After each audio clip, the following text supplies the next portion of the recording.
Colegas, estudiantes de Derecho y público en general, bienvenidos a un nuevo video en este canal, en esta comunidad que es de todos y cada uno de ustedes. Vamos a continuar con la segunda parte. Si no la vieron, vean la primera parte donde vamos a hablar de los hechos del caso. Ahora vamos a hablar del derecho de las normas invocadas. Bueno, esto es una relación de consumo. ¿Por qué? Bueno, ya lo hemos visto. Artículo primero, quien demanda, el actor entra dentro de las disposiciones del artículo primero, es decir, se lo considera consumidor. A la empresa prestadora de servicios se la considera justamente proveedora porque entra en los términos del artículo 2, y el artículo 3 lo que nos dice es que la relación de consumo es aquel vínculo o relación jurídica que une o acerca a las dos partes, que justamente son, en este caso, el señor Santoro, consumidor junto con su familia, y Despegar y Alitalia como proveedoras del servicio. Recordemos a su vez que el artículo 42 de la Constitución establece que los consumidores tienen derecho en la relación de consumo a la protección de la salud, seguridad e intereses económicos y a una información adecuada y veraz, así como a la libertad de elección y a las condiciones de trato digno y equitativo, cuestiones que, en cuanto a la información, protección de intereses económicos y condiciones de trato digno y equitativo, serían o habrían sido vulneradas o incumplidas por parte de Despegar y Alitalia, o al menos a criterio del actor que es quien demanda. Bueno, también el artículo 46 de la Constitución de la Ciudad Autónoma de Buenos Aires nos dice que la ciudad garantiza la defensa de los consumidores, bienes y usuarios en su relación de consumo, contra la distorsión de los mercados y el control de los monopolios que los afecten. Y también va a proteger la salud, seguridad y el patrimonio de los consumidores y usuarios, asegurándoles el trato digno y equitativo, del que nos habla el 8 bis, es decir, la prohibición de llevar adelante conductas o acciones o tratos que sean humillantes, degradantes, vejatorios o intimidatorios, y por supuesto el acceso a la información de la manera adecuada, veraz y oportuna. Es decir, que esa información sea clara, precisa, detallada y que no induzca a error. Es decir, que sea lo suficientemente transparente y esté en un lenguaje sencillo como para que cualquier consumidor lo entienda y no lleve a que se equivoque de alguna manera.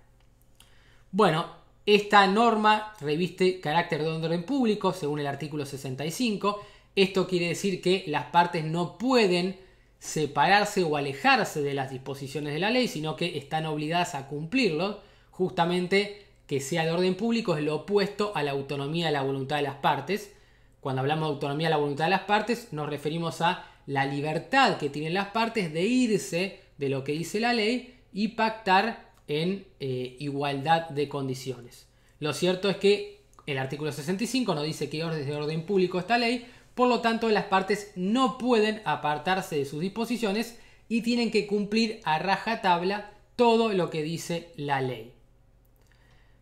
Bueno, esto la jurisprudencia ha fundado y ha escrito sobre esto, sosteniendo que la condición de orden público, los derechos de usuarios y consumidores, que viene a fijar directrices realistas para el mercado, impone, es decir, obliga a los jueces a que lleven adelante una interpretación que sea amplia, extensiva y sistemática.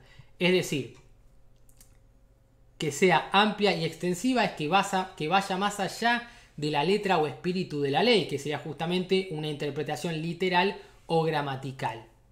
Y sistemática porque tiene que ver al ordenamiento jurídico como un todo. Bueno, la doctrina va a hablar acerca de las funciones del orden público. Bueno, esto es tal vez muy técnico, no vamos a saltear esta parte. Bueno, después nos habla del encuadre normativo. Bueno, por un lado tenemos el ámbito del derecho internacional. En este ámbito encontramos las directrices de las Naciones Unidas para la protección del consumidor en el artículo 6, inciso B del anexo, esto que están viendo aquí en pantalla, donde se establece que las necesidades legítimas que las directrices procuran atender son las siguientes: justamente promoción y protección de los intereses económicos de los consumidores. Entonces, los intereses de los consumidores están protegidos por normas internacionales y no solamente por normas de nuestro derecho interno, es decir, normas argentinas, sino también por normas que están plasmadas en los tratados internacionales que nosotros tenemos en el 75, inciso 22 de nuestra Constitución. Bueno, en cuanto a la norma interna, tenemos el artículo madre, que sería el artículo 42 de la Constitución Nacional, como normativa constitucional, ya lo vimos recién, y en la misma línea el artículo 46 de la Constitución de la Ciudad Autónoma de Buenos Aires, que también nos expresa algo muy similar. Después tenemos también la Ley de Defensa del Consumidor, 24240, que es realmente también muy importante. En ella nos define al consumidor en el artículo primero, en el artículo segundo nos va a definir al proveedor y en el artículo 3 nos va a definir lo que es la relación de consumo. Bueno, aquí es importante tener en cuenta que el actor funda su pretensión en el artículo 10 bis de la ley, que dispone que en caso de que el proveedor no cumpla con la oferta o el contrato por el proveedor, recordemos que las condiciones de oferta las tenemos en el artículo 7, salvo caso fortuito o fuerza mayor, le va a posibilitar al consumidor, a su libre elección, exigir estas tres posibilidades. Es decir, siempre y cuando no estemos frente a un caso fortuito o fuerza mayor, que es justamente, como vimos en el otro video, un hecho imprevisible o un hecho que, siendo previsible, no se puede evitar. Entonces, si no estamos frente a un supuesto de caso fortuito o fuerza mayor, va a tener que responder el proveedor. Y entonces el consumidor va a poder elegir qué es lo que quiere. Entonces, puede exigir el cumplimiento forzado de la obligación, siempre y cuando sea posible, ¿sí? Vos tenés que cumplir con lo que estipulamos, siempre y cuando sea posible, obviamente. Aceptar otro producto o prestación de servicio equivalente, es decir, bueno, yo pagué unos pasajes a Italia, te doy unos pasajes para ir a otro lugar que pueda llegar a ser equivalente en cuanto al costo y sea de interés. Por ejemplo, bueno, supongamos que no vas a Italia, vas a Francia o a España, te doy un mismo paquete y bueno, si a vos te interesa, reemplazamos ese viaje a Italia por ese viaje a Francia. Les puse un ejemplo disparatado, pero bueno, siendo a este caso. Sería aplicable en el caso de un televisor, una computadora, un celular. Para ir con el viaje no tiene mucho sentido. O rescindir el contrato con derecho a la restitución de lo pagado, que es lo que buscaba él, es decir, terminar con el contrato con, por supuesto, ese derecho a que le reembolsen o le devuelvan lo que pagó, sin perjuicio de los efectos producidos, considerando la integridad del contrato. Todo esto también sin perjuicio de las acciones de daños y perjuicios que correspondan. Es decir, puede a su vez rescindir el contrato y a su vez demandar por los daños y perjuicios que haya sufrido. Y después tenemos el Código Civil y Comercial de la Nación, que el artículo 1092 nos va a decir que la relación de consumo es el vínculo jurídico entre proveedor y consumidor, que es lo mismo que nos dice el artículo 3 de la Ley de Defensa del Consumidor. Y nos va a decir a quién se considera consumidor. Y bueno, básicamente es lo mismo que el artículo primero de la Ley 24240. Recordemos que anteriormente el Código de Vélez no decía nada, no regulaba las relaciones de consumo. Teníamos la Ley 24240 y hoy sí el Código Civil y Comercial, a partir del artículo 1092, tiene regulado todo lo que tiene que ver con derechos del consumidor. Esto es importante, es un cambio realmente relevante que ha introducido el Código Civil y Comercial. El artículo 1093 nos va a decir que el contrato de consumo es el que se celebra entre el consumidor o usuario con una persona humana o jurídica que actúe como profesional o con una empresa productora de bienes o prestadora de servicios, que sería en este caso de Despegar o de la aerolínea de Italia. Y el 1095 nos dice que las normas que regulan las relaciones de consumo se van a tener que aplicar e interpretar conforme con el principio de protección del consumidor y de acceso al consumo sustentable.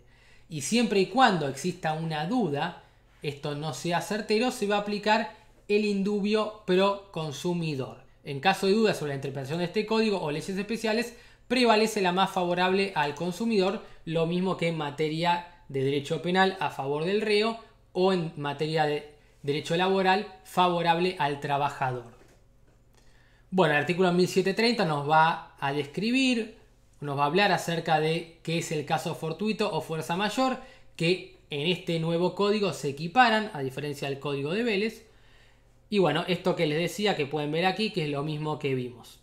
Y el caso fortuito o fuerza mayor exime de responsabilidad, salvo que hubiese una disposición en contrario. Entonces, en principio, el caso fortuito o fuerza mayor exime de responsabilidad, salvo que una ley especial dijera no, en este caso para los contratos de transporte o de aéreos sí va a tener que responder. Pero bueno, no sería este caso. Bueno, aquí podemos seguir viendo, cita el 1733, el artículo 792 que nos dice que la eximente del caso fortuito tiene que ser interpretada y aplicada en forma restrictiva, es decir, justamente no en forma amplia o extensiva, sino ver cada caso en concreto de la forma más circunscripta o limitada posible. Bueno, y el artículo 1090 es muy importante, que nos habla de la frustración definitiva a la finalidad del contrato, es decir, cuando se ve imposibilitada a la persona de cumplir con esa prestación y automáticamente, como sería en este caso, pierde la posibilidad de viajar, hablaríamos de una frustración definitiva de la finalidad del contrato, porque justamente el objeto o el fin de este contrato es viajar. Es viajar a Italia a cambio del pago de determinada cantidad de pesos, dólares o la moneda que sea. Esto le va a permitir a la parte perjudicada a peticionar su resolución, es decir, va a poder rescindir el contrato siempre y cuando tenga su causa en una alteración de carácter extraordinario de las circunstancias existentes al tiempo de su celebración. Es decir, cuando esas circunstancias que existían varían de una forma que es abismal o de una forma realmente importante que modifica sustancialmente. Entonces, si se modifica sustancialmente la condición que existía al momento en que se celebró, automáticamente va a permitir que la persona rescinda. ¿Por qué? Porque contrató bajo determinada circunstancia y después, al cambiarse, obviamente no hubiese consentido eso. Obviamente esto tiene que ser ajeno a las partes, es decir, que ninguna de las partes lo haya provocado por culpa o por dolo, y siempre y cuando se supere el riesgo asumido por la que es afectada. Entonces, importante que se cumplan estos requisitos del 1090, artículo muy importante.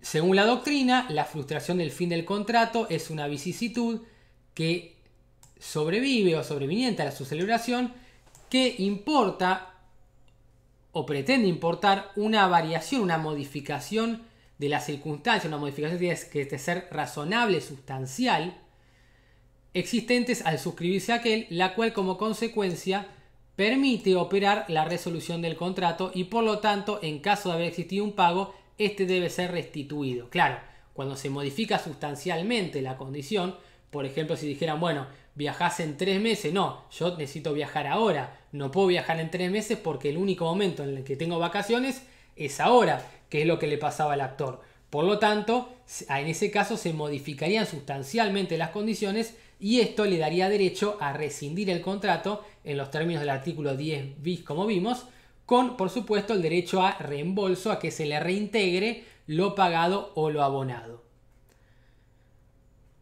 Con respecto al pago sin causa, el artículo 1796 del Código Civil y Comercial nos dice que el pago es repetible.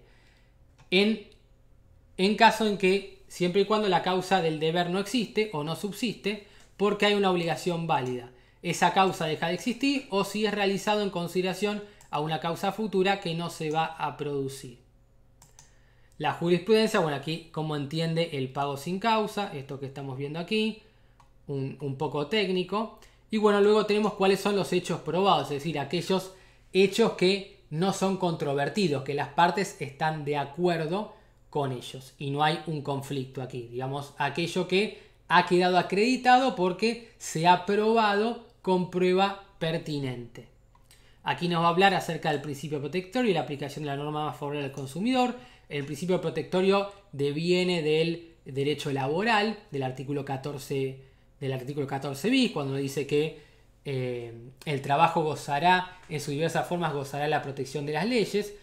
Lo que justamente busca es equiparar y resguardar aquella parte que es más débil, por eso hablamos de la hiposuficiencia del trabajador, y lo mismo puede ser aplicable en materia de derecho del consumidor, y por eso tenemos que en caso de duda se va a proteger o se va a estar a favor del más débil.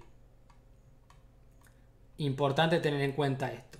Bueno, en este caso no hay controversia, es decir, no está en disputa o en puja el hecho de que la compra de los pasajes objeto del litigio se realizó efectivamente. Entonces, la demanda no dice, no, esta persona no compró.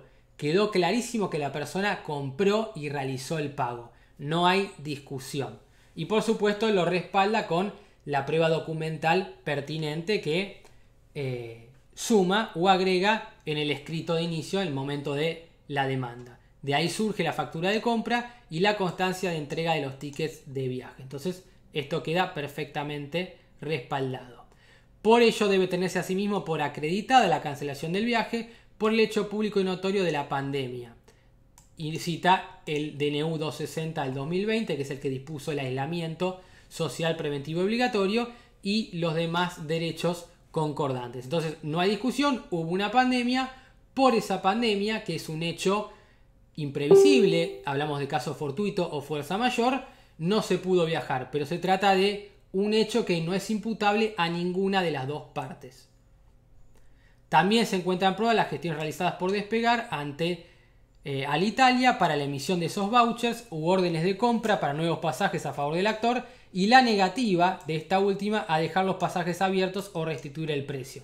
Claro, que es lo que hace Despegar o Alitalia, decir, bueno, te emitimos unos vouchers y órdenes de compra para nuevos pasajes, pero no te devolvemos la plata ni te dejamos los pasajes abiertos. Por lo tanto, no vas a poder viajar al destino que quieras cuando quieras, ni te vamos a devolver lo que pagaste. Bueno, esto claramente es violatorio del artículo 10 bis, como vimos, porque el inciso C nos dice que claramente el consumidor tiene derecho a que se le restituya lo pagado.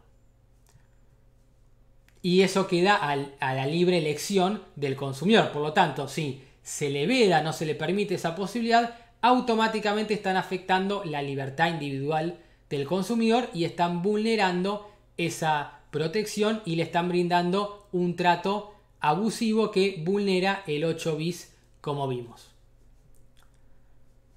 Y después tenemos lo que tiene que ver con el fondo de la cuestión, que veremos en otra oportunidad. Así que un saludo grande y nos vemos en un próximo video.